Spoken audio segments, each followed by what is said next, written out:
Vamos dar continuidade ao nosso café edificante. Começamos esse canal com um livro importantíssimo sobre a história do Brasil, especialmente a parte espiritual do Brasil, desde antes ao descobrimento, com o livro Coração do Mundo e Pátria do Evangelho. Esse livro é escrito pelo Humberto de Campos, famoso escritor brasileiro, e psicografado pelo Francisco Cândido Xavier. E vamos dar continuidade já ao 8º capítulo, a invasão holandesa. Lembrando que todos os capítulos anteriores, desde a apresentação de Emmanuel, estão no canal que você pode tomar um café e ver e escutar. Vamos lá. A invasão holandesa.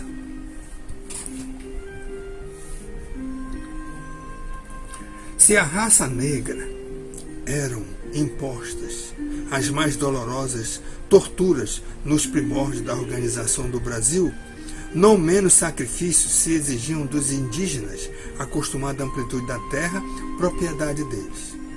As entradas pelo sertão, com o fito de escravizar os selvagens indefesos, se realizavam naquele tempo em todos os recantos. Tabas prósperas eram incendiadas de surpresa no silêncio da noite. São famosas e comovedoras descrições que desses fatos guardam os documentos antigos. Somente de uma vez, uma caravana de portugueses capturou mais de 7.000 homens válidos, mulheres, velhos e crianças. E quando os mamelucos, guiadores, não convenciam os naturais de que deveriam acompanhá-los às cidades mais próximas para que as caçadas humanas se verificassem com pleno êxito, as cenas de selvageria nodoavam as florestas virgens, enchendo de pavor os caminhos atapetados de cadáveres e de sangue coagulados. Como represália a tantas crueldades, os tamoios nunca se harmonizaram com os portugueses. Desde o princípio da ação destes, foram seus declarados inimigos. No seio dessas lutas devastadoras em que venciam a maior parte das vezes as criminosas astúcias dos colonos, eram os padres piedosos os que mais sofriam, experimentando angústia de se verem desprezados pelos seus próprios companheiros da raça branca, nos sertões ímpios e hostis. A alma simples dos naturais se mostrava maleável aos seus ensinamentos. Aos seus apelos, aproximavam-se dos núcleos de civilização. Aldeavam-se para uma vida ordeira que os colonizadores destruíam com as suas taras infames e seculares. Anchieta e quase todos os outros missionários das selvas brasileiras sustentaram demoradas lutas defendendo os indígenas fraternos. A verdade, porém, é que, embora esfacelasse os púlpitos na pregação da piedade cristã, suas vozes se perdiam na imensidade do céu, sem que seus irmãos da terra as escutassem com a ideia generosa de lhes praticar os carinhosos ensinos. Os primeiros brancos que aportaram à América do Sul, na sua generalidade, não tinham em conta a existência da lei nas extensas florestas do Mundo Novo. Os portugueses prosseguiam incessantemente na faina ingrata de descer os índios. Regressando ao além, os primeiros missionários da caravana luminosa de Ismael pedem a sua colaboração misericordiosa para que semelhantes situações se modifiquem. Mas o grande apóstolo de Jesus explica. Lembra que Ismael é o anjo que protege o Brasil, designado por Jesus, certo? Então, nosso país tem um governador espiritual, um protetor espiritual. Aí diz aí Ismael: irmãos, não podemos tolher a liberdade dos nossos semelhantes.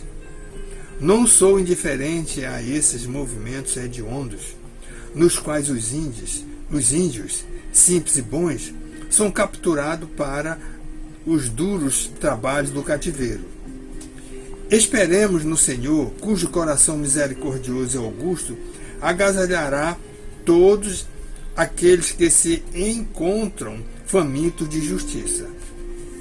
Contudo, podemos, com os nossos esforços, auxiliar os encarnados na compreensão das leis de fraternidade, avisando-lhes o coração de modo indireto quanto aos seus divinos deveres. Infelizmente, não encontramos na atualidade do planeta outro povo que substitua os portugueses na grande obra da edificação da pátria do Evangelho. Todas as demais nações, como o próprio Portugal, se encontram presas da cobiça, da inveja e da ambição. Os vícios de todas as identificam perfeitamente umas com as outras, e no povo lusitano temos de considerar a austera honradez aliada a grandes qualidades de valor e de sentimento, que o habitaram, conforme a vontade do Senhor, a povoar as vastas latifúndios que constituirão mais tarde o povo abençoado da lição de Jesus. Colonizadores desalmados estão em todos os países dos tempos modernos, que não reconhecem outro direito a não ser o da força desumana e impiedosa. Recordando, pois, as possibilidades ao nosso alcance, buscaremos na Europa um príncipe liberal, trabalhador e justo, que não esteja subordinado à política romana, a fim de caracterizar a nossa ação indireta. Traremos a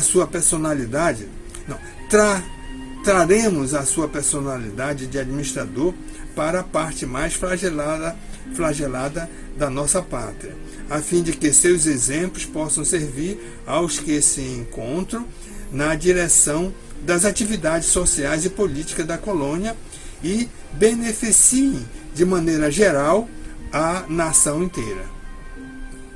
Ele virá na qualidade de invasor, enquanto não encontramos outro recurso para a adoção de providências dessa natureza.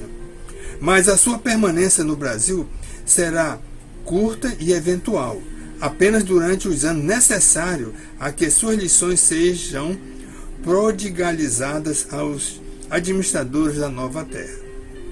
Preliminarmente, porém, devemos considerar que os seus companheiros não serão melhores que os portugueses, no sentido da educação espiritual. A época é de profundo atraso de quase todos os indivíduos, e é para expelir essas trevas da consciência do mundo que nos teremos de sacrificar nas atmosferas mais próximas da Terra, trabalhando pela vitória do Senhor em todos os corações. Os fatos se verificaram consoante a afirmação iluminada proposta para Jesus. Então vamos, nessa primeira parte do capítulo, vamos dar uma paradinha aqui explicando. O nome do capítulo é Invasão Holandesa. Lembre que os holandeses vieram como invasor, mas foi já uma autorização, um pedido de Ismael e uma autorização de Jesus para que ele viesse. Ele vai vir para o Nordeste para ele vir dar exemplo de como se tratar a pessoa humana. Então vai ser fantástica essa segunda parte aí.